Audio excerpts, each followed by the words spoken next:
to good friends, the ones we hold dear, the ones who will tell us what we need to hear, the ones who love us, right or wrong. And to all those good friends that give you this song.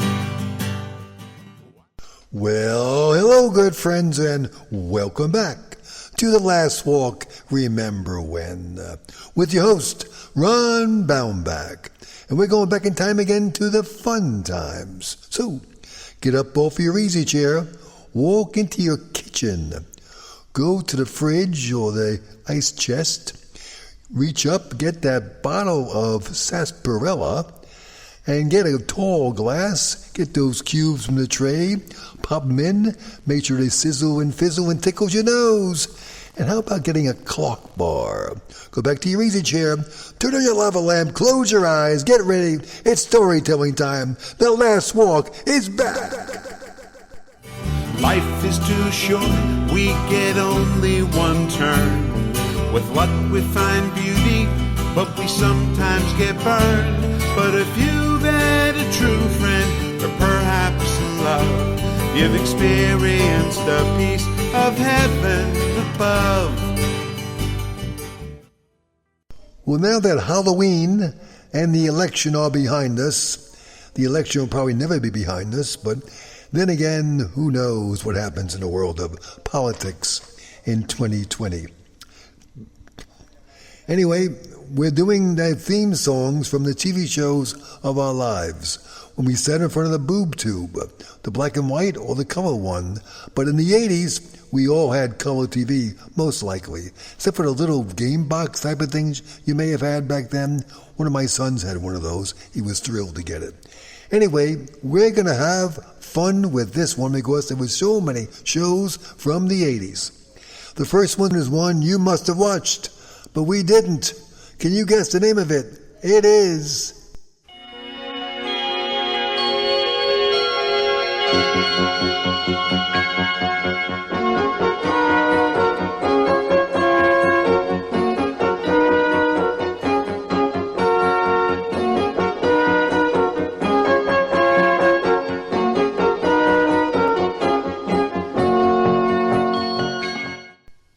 Yes, that was Saint Elsewhere. Another one of the shows that we didn't watch. But this one we did. But a young girl who was basically adopted by some family, some fella, and the rest was TV history. Do you know the name of the show? Maybe the world is blind, or just a little unkind. Don't know. Seems you can't be sure of anything anymore. Yes, that was Punky Brewster. Cute little girl who made a star of herself. Then the next one coming up, he made his claim for fame on soap. I think he was the butler on soap. Then he got to serve as the assistant to a governor in a southern state.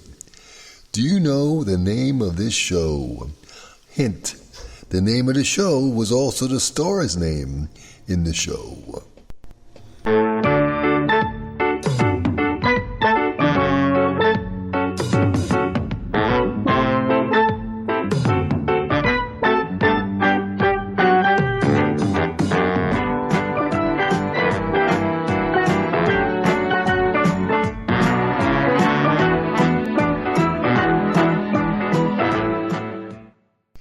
Yes, that was Benson. And I never got this name right. Guillemi, James Guillemi, or John Guillemi, whatever. But I'm not good at names, as you probably know by now. But he was really good. In fact, I think on that show, he started out as the servant or the butler for the governor. And he moved up to become chief of staff. Then eventually, I think he became lieutenant governor. Then he became the governor. There was a lot of funny scenes during him and the woman who was the chief cook or the chief aide in the kitchen. They used to go back and forth in their snippy comments. Fun stuff. Now, speaking of fun stuff, what was this show? It had a long legacy of success from years before and years after. I'm sure you know it.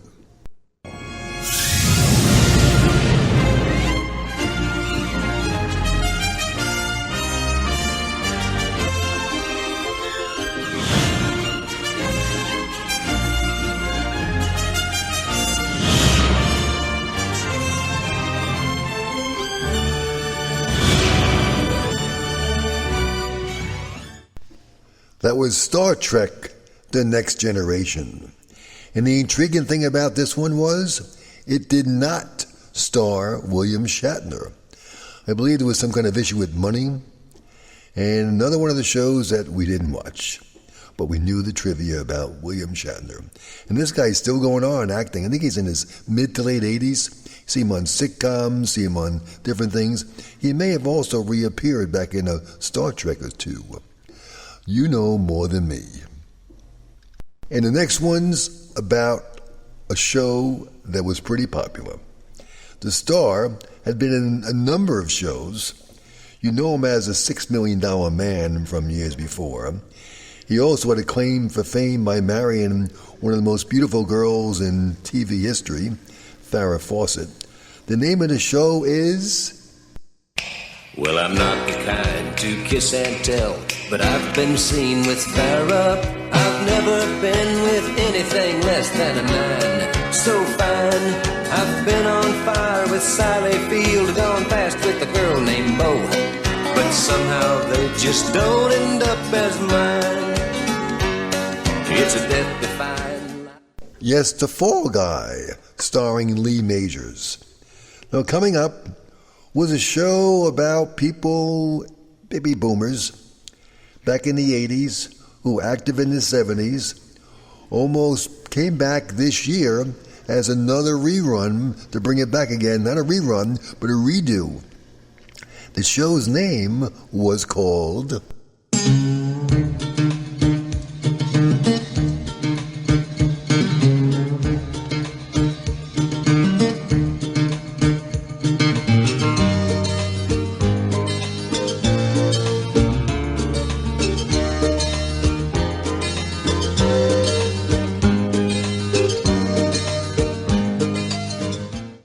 That's 30-something, which I'm sure you all got. That's a show we need to look at now. We're looking at a lot of old TV shows during this COVID time. The next one was starring a gentleman named Robert Urich, who starred in about 15 different series during his lifetime. Do you know the name of the show that he was in during the 80s?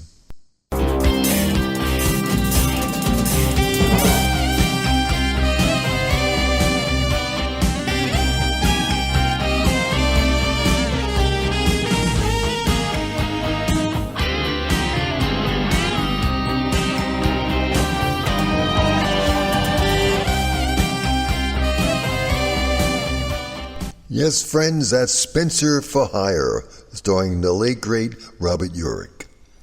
Now, the next one was a show that we also didn't watch, but the star of the show we did watch in a different series, a comedy back in the 60s. But this show was not a comedy.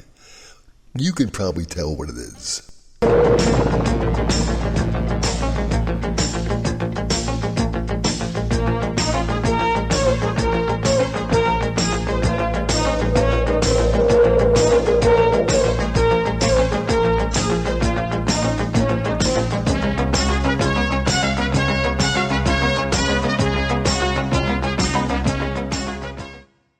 Yes, that was Airwolf, starring the late, great Ernest Borgnine, who, if you recall what show he was in, I don't know if this made our show about the 60s theme songs.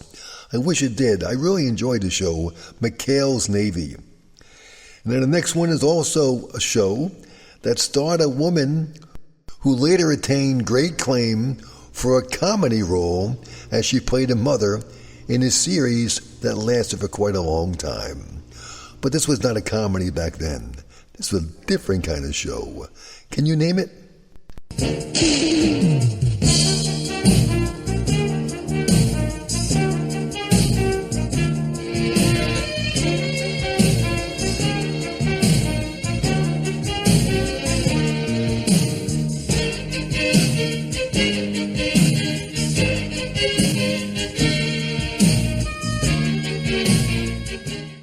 Yes, that was Remington Steele, starring, one of the stars was Doris Roberts, who was the mother on Everyone Loves Raymond.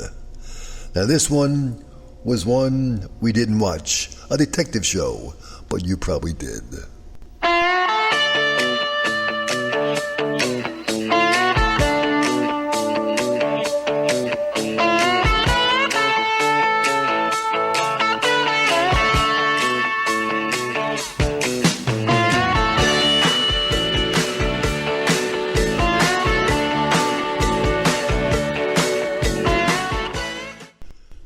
That one was called Simon and Simon. And the next one was a serious and a sitcom and all different kinds of things rolled into one. The guy had superhuman powers obtained from an alien. I think you may recall the show from the theme song. Look at what's happened to me. I can't believe it myself. Suddenly I'm up on top of the world. It should have been somebody else. Believe it or not, I'm walking on air. I never thought I could be. Yes, that was the greatest American hero, the superhuman creature who became superhuman. Anyway, it was interesting trivia about that. The character's name was originally named Hinckley, but it was changed to Hanley because a guy named Hinckley tried to shoot President Reagan. So they didn't think it was too good of a fit for the name of a lead character. Now this show starred two young ladies. One got her start on Saturday Night Live. Interesting, two divorcees who came together and they raised their families in a home in a city which I don't recall. But I do recall the show, as I'm sure you will as well.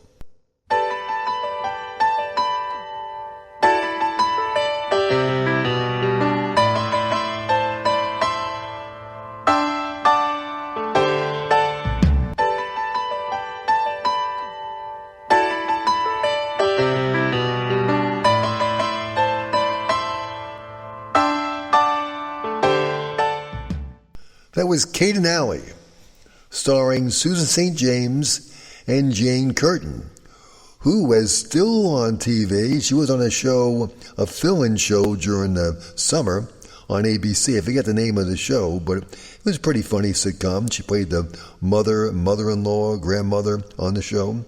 Now the next one was a show that starred a TV icon in a different role than what he was originally known for. Guess what it is?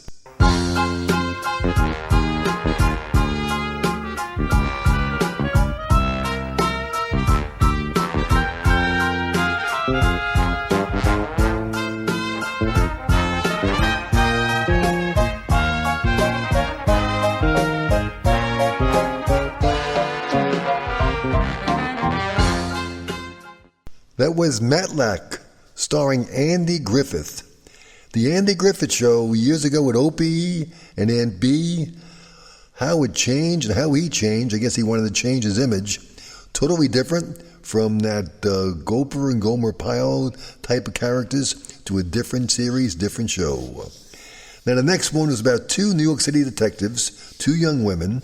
Interesting story about Loretta Swit originally was the lead in the movie version, and another actress was the lead the first year of the show.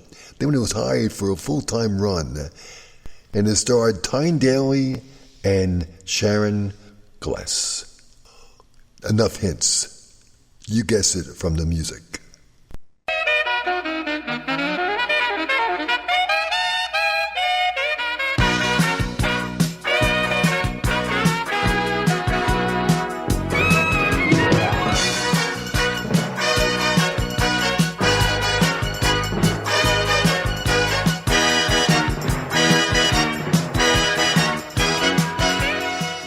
Yes, that was Cagney and Lacey. I recall years ago, Tyne Daly was in a different show, I believe, and our nephew Gabriel was actually played a major role on her show. We were really thrilled. Gabe is a wonderful young man, a wonderful actor, and he was actually on the show he played a role of a Down syndrome child, and Gabe has Down syndrome. He did a tremendous job in the role, and we were really proud to watch him with Tyne Daly. The next one was a show about two detectives. But they weren't really detectives. They were rich jet setters who got involved in things they shouldn't have or wanted to get involved in, and they helped solve crimes. It's a show I enjoyed. I was into these kind of shows back then, and I think you did as well. Had some interesting trivia about it, which we'll go into after we reveal the name of the show. It was murder.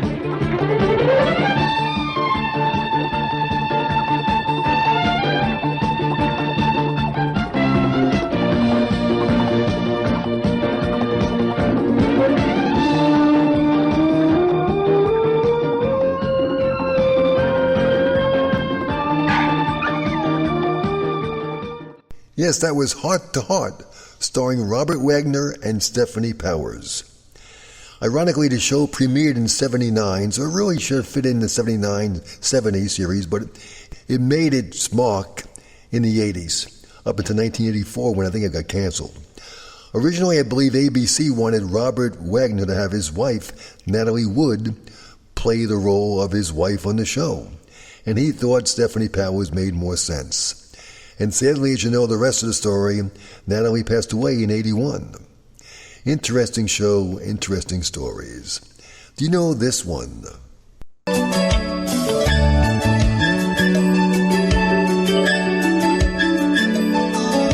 a time for love and a time for living. Take a chance and face the wind. An open road and a road that's hidden. A brand new life around the bend. There were times I lost a dream. Yes, that was Who's the Boss, starring Tony Danza, who played the role of a housekeeper for some upscale rich woman, I think a divorcee or a widow, up in Connecticut. I think Tony was a former Major League ball player, supposedly, the role he played back then. This was another comedy coming up that I enjoyed. There's a couple of these shows in a row with ones that I really watched back then, and you may have enjoyed this one too. It had a court scene involved.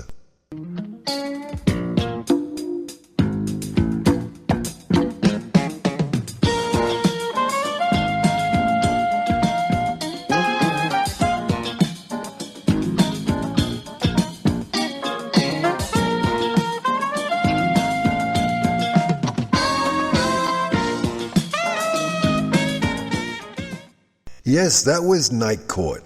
Now that show was funny. The judge, played by the late Harry Anderson, who's also a magician, and John Larroquette. I really enjoyed that one. Lasted for about, I think, 8 years. And then we have this one. Are you ready for the next one? We're moving and grooving and going along as we listen to the theme of a show that got one star's career on a skyrocket, and it also resurrected another star's career that was kind of lackluster. An interesting show. I'm sure you know it from the theme song.